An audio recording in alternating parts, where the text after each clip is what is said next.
My name is Erin Malone. I'm 32 years old, a financial advisor in Santa Barbara, and I don't raise my voice. I raise receipts. 3 months ago, I thought I knew what betrayal looked like. I thought it was shouting, tears, dramatic confrontations in parking lots. I was wrong. Real betrayal happens in whispers, in shared calendars, in reservation emails that say Mr. and Mrs. when you're supposed to be separated. My husband Grant told me he was working late, again, his third client dinner, this week at places that don't serve business meals. I used to ask questions, used to beg for honesty, used to make myself smaller so his lies could fit in our marriage. I remember the exact moment I stopped being a wife and became a detective. It was 3 months ago when I found myself apologizing to him for asking why he was working late again. "Sorry, I don't mean to be clingy," I'd said, hating the sound of my own voice. That night I stared at my reflection in the bathroom mirror and didn't recognize the woman looking back. When had I become so small? When had I started asking permission to exist in my own marriage? The woman in the mirror had kind eyes that had learned to look away, hands that had learned to stop reaching, a voice that had learned to whisper questions instead of demanding answers. She was a stranger wearing my face, and I was tired of being her. Then I stopped asking. I started tracking. The Blue Lantern Restaurant, Harbourlight Resort, reservation for 2 under our joint credit card, guest names, Grant and Cara J. Cara James, his direct report, the woman he'd been mentoring through her quarterly reviews. My coffee cup sat cold in my hands as I stared at the email confirmation. The ceramic felt suddenly too fragile, like everything else I'd built with him. But my mind didn't shatter. It sharpened. 3 questions burned clear. How long had this been going on? How far were they planning to take it? And how much time did I have before he made me the fool in this story? I gave myself 48 hours to find out, not to fix it, to finish it. At Whispers of Revenge, we believe that sometimes the most devastating weapon isn't anger, it's evidence. Subscribe to see how I turned 12 years of financial expertise into the perfect trap. And tell me, when you discover your partner's secret life, do you confront them privately, or do you make sure the truth has an audience? Here's the thing about being a financial advisor. You learn that numbers don't lie. People do, but numbers keep perfect records. And I had access to all of ours. I pulled up our joint account. The charges told a story Grant's mouth never would. Dinner for 2 at Meridian, wine tasting in Solvang, a weekend at the Bacara Resort while he'd told me he was at a conference in San Diego. The pattern was a confession written in credit card statements, but I needed more than patterns. I needed proof that would stick, evidence that couldn't be explained away with his smooth-talking, gaslighting charm. I opened a new folder on my laptop, Documentation G. Malone. Inside I created 3 files: financial evidence, communication records, and timeline analysis. For 12 years of marriage, I'd been the organised one. Now that skill was going to save me. The shared calendar was next. Grant had always insisted we sync everything. For transparency, he'd said. The irony was sharp enough to cut. His client meetings with Cara happened every Tuesday and Thursday, always at upscale locations, always lasting exactly 3 hours, always when I was teaching my evening financial literacy classes and couldn't call. He'd been using my own schedule against me. I screenshotted everything: the calendar overlaps, the restaurant charges, the resort booking. Each image was a nail in the coffin of our marriage. But the deeper I dug, the more I found. Hotel loyalty points being redeemed for upgrades I'd never enjoyed. Restaurant reservations at places we'd never been together. A pattern of deception so methodical it felt like a second job. I found myself sitting in my home office at 2 a.m., surrounded by printouts and screenshots, feeling like a forensic accountant auditing my own life. Every charge was a small betrayal. Every lie was a theft of my time, my trust, my sanity. The woman who used to balance million-dollar portfolios for clients was now using those same skills to calculate exactly how much of her marriage had been a fraud. The math was brutal. 12 years of marriage, approximately 6 months of active deception. That meant every "I love you" during that period was currency he'd spent on someone else. Then I found the company directory. Cara James, Portfolio Associate, Direct Report to Grant Malone, Senior Investment Manager. The fraternization policy was clear. Relationships between supervisors and direct reports required disclosure to HR. I downloaded the policy page and highlighted the relevant sections. My hands were trembling as I held my phone, but my voice was steady. Inside, my heart was hammering against my ribs. Part of me still hoped I was wrong, that there was some explanation that would make sense of all this evidence. But the larger part of me, the part that had been suffocating for months, needed the truth more than it needed comfort. I wasn't gathering evidence to confront him. I was building a case to destroy him. But I needed the right moment, the right stage, a place where his lies couldn't hide behind closed doors or private conversations.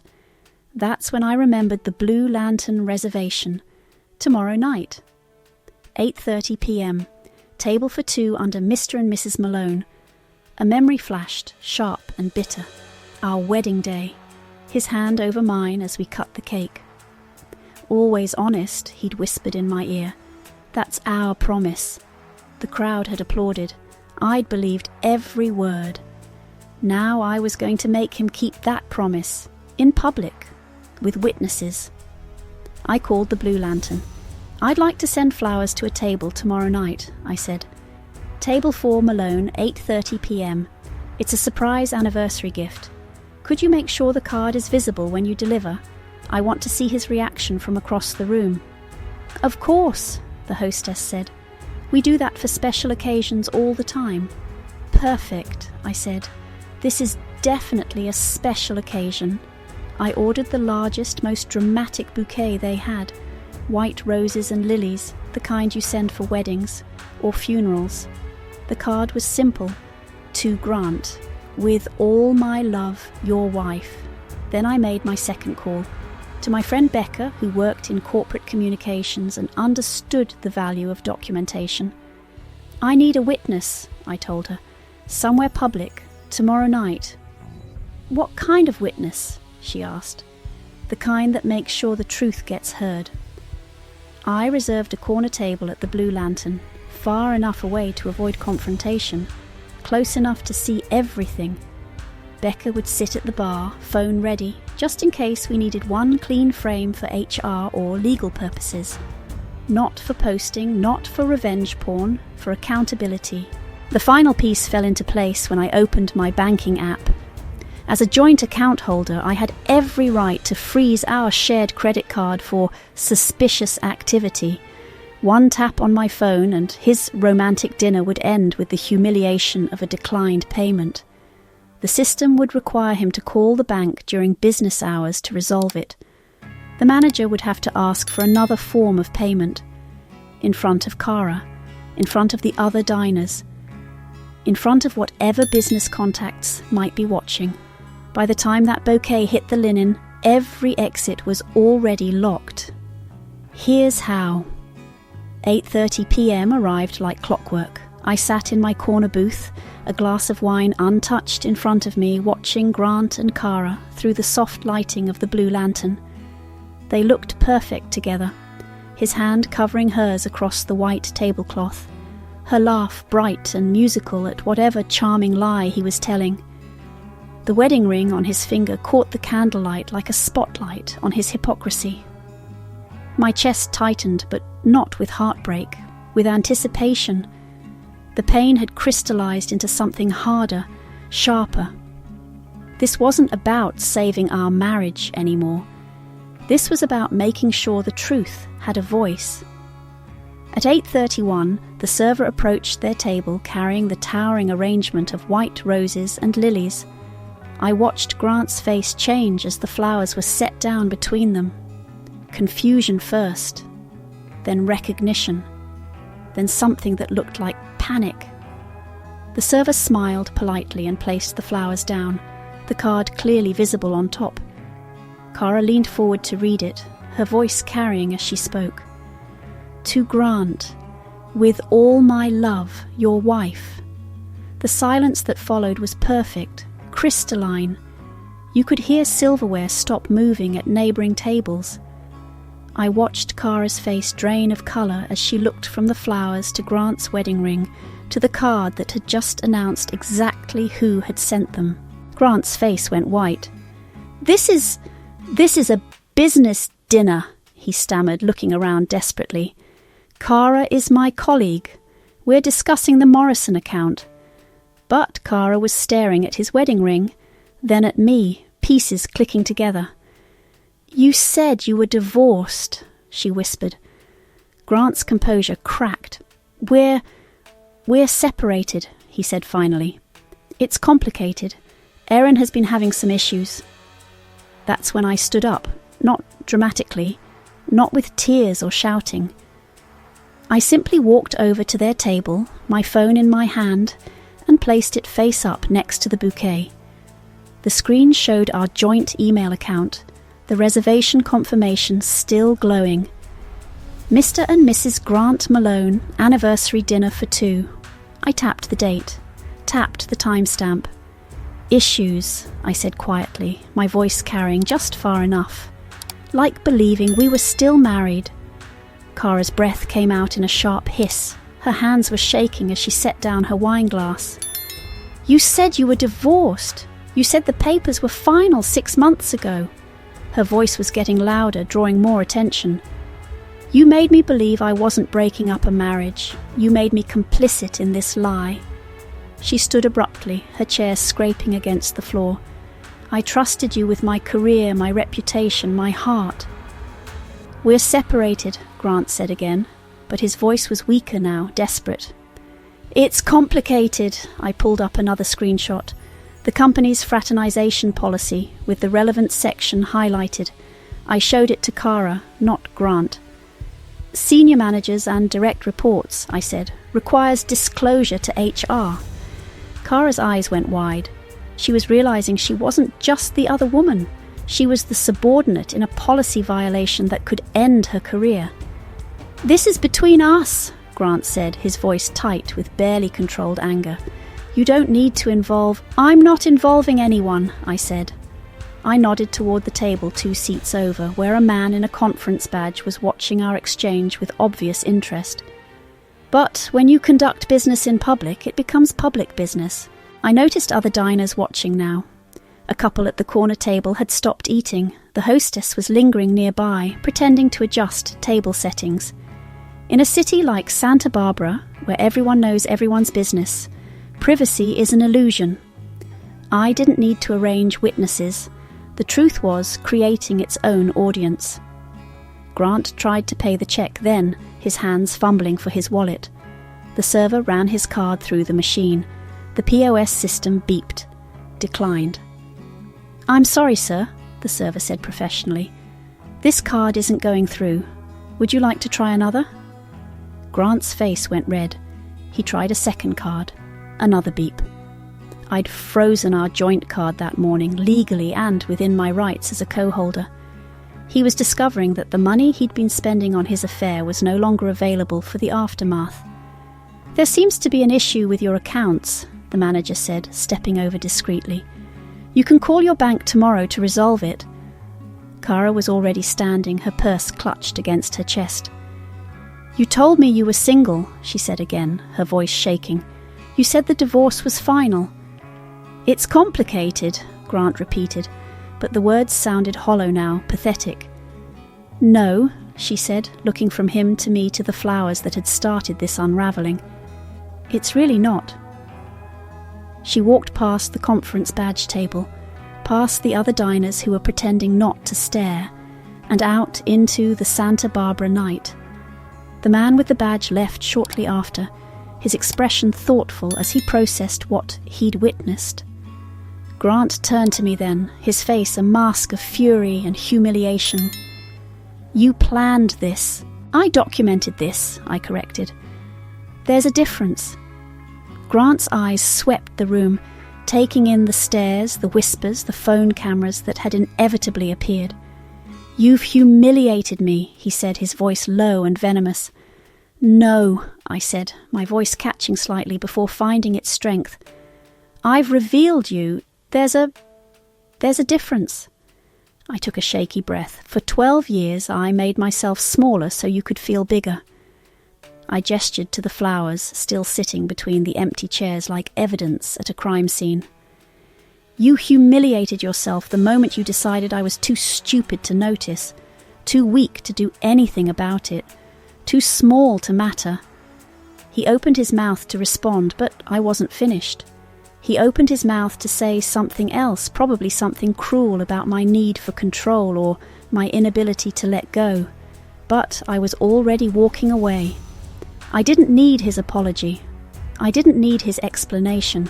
I didn't need anything from him except the sound of that card reader beeping its electronic judgment every time he tried to pay for his lies. I gave the truth a microphone. It sounded like a declined transaction. That night, doubt crept in. Had I gone too far? My phone buzzed with texts from friends who'd heard about the restaurant scene. Some supportive, others concerned. "You could have handled this privately," one message read. Maybe they were right. Maybe I'd let my anger drive me to public humiliation when private confrontation would have been enough. But then I remembered the months of gaslighting, the careful manipulation, the way he'd made me question my own sanity. Some truths are too important to whisper. The next 72 hours unfolded like dominoes falling in slow motion. I didn't have to push, I just had to watch. Monday morning brought the first wave of consequences, but they weren't as clean as I'd imagined. HR called Grant for an interview, but the investigation would take weeks. Some colleagues rallied around him, whispering about vindictive wives and private matters. Cara submitted her resignation, but not before a tense meeting where she had to explain the situation to her own supervisor. The professional fallout was messy, complicated, and far from the swift justice I'd envisioned. I learned all this through the professional grapevine, not because I was digging. When you work in finance in a city like Santa Barbara, word travels through the same channels as quarterly reports. Clean, documented, inevitable. Grant tried calling me Wednesday night. I let it go to voicemail. His voice was smaller than I'd heard it in years. "Erin, we need to talk. This got out of hand. I can explain everything." I saved the voicemail, not for revenge, for my lawyer. Thursday, I met with Patricia Hendricks, the best family attorney in town. I spread the evidence across her conference table like a financial audit. Bank statements, calendar screenshots, the reservation emails, the company policy, even the recording of Grant's voicemail, where he'd essentially admitted to explaining behaviour that shouldn't need explanation. "This is textbook," Patricia said, reviewing the documents. "Adultery, financial deception, and now he's trying to gaslight you about the consequences. We can use all of this." But here's what surprised me. I didn't want to use all of it. I didn't want to destroy him completely. I just want it out, clean, fair, final. "I want the apartment," I said. "I want my half of everything we built together. And I want him to cover the legal fees for his choices." "That's very reasonable," Patricia said, "almost generous." "I'm not generous," I said. "I'm strategic. A scorched earth divorce would take years and cost a fortune. This way he pays for his mistakes, I get my freedom, and we both move on." The settlement negotiations took 3 weeks. Grant's lawyer tried to paint me as vindictive, controlling, someone who'd entrapped his client. Patricia shut that down with the timeline, the reservations, the calendar conflicts, the company policy he'd violated. "Your client made choices," she told his attorney. Ms. Malone simply documented them. Grant signed the papers on a Friday afternoon. The consequences rippled outward like stones in still water. Grant's reputation in our social circle crumbled. The country club friends who used to invite us to dinner parties suddenly had scheduling conflicts. His golf buddies developed selective amnesia about weekend plans. Word travels fast in communities like ours, where everyone knows everyone's business. Kara's resignation wasn't just professional, it was personal. She'd discovered that she wasn't his first affair, just his most recent. According to Becca's sources, there had been others. A pattern of behaviour that made her feel not special, but stupid. She'd moved to San Diego, taking a position with a firm that specialised in ethical business practices. The irony wasn't lost on anyone, but the real karma came in smaller, more personal ways.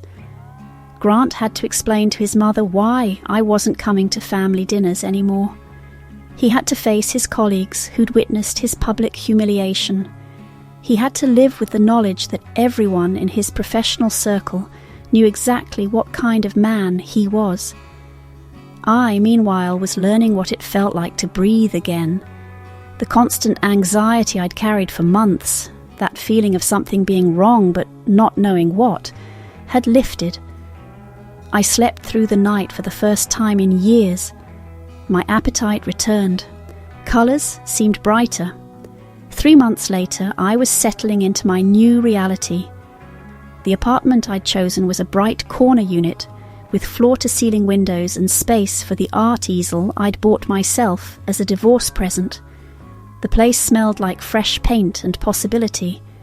The financial settlement was fair, more than fair. Grant kept his job, barely, but lost the promotion and the respect of colleagues who'd witnessed his public humiliation. Kara found work at a different firm, her reputation intact, but her trust in smooth-talking supervisors permanently damaged. I kept the apartment we'd shared, the one where I'd fronted most of the down payment anyway. But more than that, I kept something I'd almost lost, my sense of my own worth. The last time I saw Grant was at the final document signing. He looked smaller somehow, diminished by the weight of consequences he'd never expected to face. As we left the lawyer's office, he turned to me one last time. "I never meant for it to go this far," he said. I looked at him, really looked at him, and felt nothing but clarity. "That's the difference between us," I said. "I always meant for the truth to go as far as it needed to." The divorce was final on a Tuesday. I celebrated by buying myself dinner at the Blue Lantern. Same corner table, different life. When the server brought my wine, I raised the glass to the empty chair across from me and whispered, "To receipts and to raising myself." 6 months later, I was hosting my first dinner party in my new apartment. Not the careful walking on eggshells performances I'd perfected during my marriage, but a real celebration. Becca sat at my kitchen island, laughing at something Patricia had said. My sister flew in from Portland, tears in her eyes as she looked around at the bright, airy space I'd created. "You found yourself again," she said, squeezing my hand. "You're different, stronger." She was right. The woman who used to apologize for taking up space was gone. In her place was someone who understood that strength didn't require volume. It required clarity. My phone buzzed during dessert. A text from an unknown number. "I miss you. Can we talk?" I knew it was Grant. Even after everything, he was still trying to find a way back in, still believing his charm could override the facts. I blocked the number without hesitation. Some conversations end with signatures, not words. Later that night, after everyone had gone home, I sat in my living room surrounded by the life I'd rebuilt. The easel in the corner where I'd started painting again, the bookshelf filled with financial journals and art books side by side, the filing cabinet labelled important documents, where I kept copies of everything, just in case. The silence wasn't empty anymore. It was full of choices that were mine to make. Here's what I learned in those 48 hours between discovery and justice. Betrayal isn't always dramatic. Sometimes it's quiet, methodical, designed to make you question your own sanity. But the truth? The truth is patient. It waits for you to stop begging for honesty and start demanding accountability. I learned that love without boundaries isn't love. It's just an invitation to be used. Real love doesn't require you to disappear so someone else can shine. It doesn't demand your silence as proof of your devotion. I learned that you don't have to shout to be heard. You just have to be right and document everything. The day I stopped begging him to tell the truth was the day the truth started talking. And when it spoke, it sounded like a declined credit card, a resignation letter, and the quiet click of new locks on my own front door. Your boundaries aren't betrayal. They're survival. They're the receipt you keep to remind yourself what you're worth. I don't raise my voice. I raise receipts. And I raise myself. So tell me, when someone you love lies to your face, do you give them another chance to explain, or do you let the evidence speak for itself? Share your story in the comments below. And if you believe that sometimes the most powerful thing you can do is stay calm and stay smart, hit that subscribe button for more whispers of revenge.